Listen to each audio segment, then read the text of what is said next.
we started doing this on the team boats at Macca in Europe this year because Huey and I were getting really frustrated with a good way to change the mast rake on the water. We had Fergie and Huey had a situation in England at the Nationals last year where it was really up and down with pressure, and they decided they wanted to change the rake on the rig while they were out there, and they were like offshore in the English Channel, and Fergie's out the front there and he's just taken the Huey was in the Huey front. was at the front, yeah. And we had it all set up. All ready to go. And then with a kite halyard to get tension on it and that stuff. We see how pin our kite halyard is anyway. But then he's ready to get the pin out. And I'm just going, Huey, hot tip of the day, don't drop the pin. No. And we were looking to each other going, yeah, it was outside of Poole Harbour, was it? So it's an hour sailing back. We look at each other, we better don't do it. And then we just decided for this year to do their turnbuckle, and it's actually really nice, and we're still working out what's the best and what's the best length as well, actually. But yeah, that's still, we're testing that. And I don't know what Nacra is going to do with it. But you know, it's actually, you can have your standard boat with the pin system on it. You know, Misha has a different setup. He has like on his boat in Europe, he has like a big eye. You know, in a normal fork and the pin thing, he has like a big eye. You can have 2 pins in. So he has 2 pins in, and you can pull one out, and it falls back onto the other one. So you've always got one securing the forestay. You can never drop it.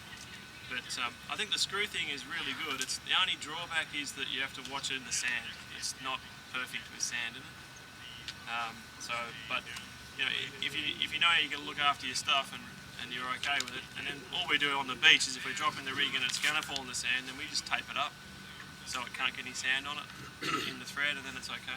But it is really nice to be able to change your rake out there, but don't sort of get too caught up in, you know, oh, the breeze has gone up 1 knot, we must go forward 2.5 turns. It's not one of those sort of things. It's more of a just good thing to be able to change the gear from the light to the heavy stuff. So that's a really nice thing to have. What else do we do? In January, it's this. When we get this boat, we did a lot of stuff, running back more to standard.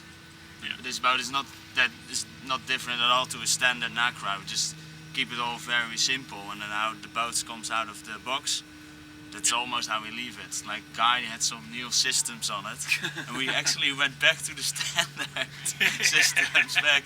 Yeah, this is much simpler, and it's actually. But it was impressive, the shot caught under the boat, man. That was cool. Yeah.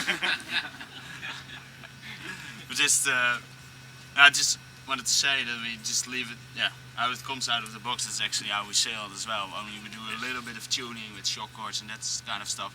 But that's it's all stuff you can just do. How you are as a sailor. You have all different. This is not maybe the best way, but it's good for us. And Misha uses different things. Gunnar is doing different. It's just like personal taste. Yeah. What about your rake?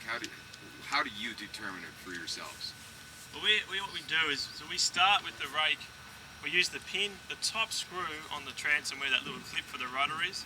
That's our measuring point. So we always relate it back to where it is relative to that top screw.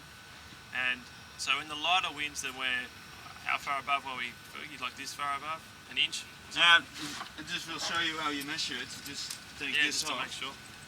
This the back of the transom. That's all standard and all the same on the Nacras. Just come out one mold and they drill those holes on all the boats the same. So you know that it's all everywhere the same. It's all standard. And if we are lucky, this rope is long enough. Normally you need to tie on a rope for the measurement. But you just walk over here and then you take your finger on the point where the bridle's coming out. And then you walk back. And then you see where it is over here on the back of the transom.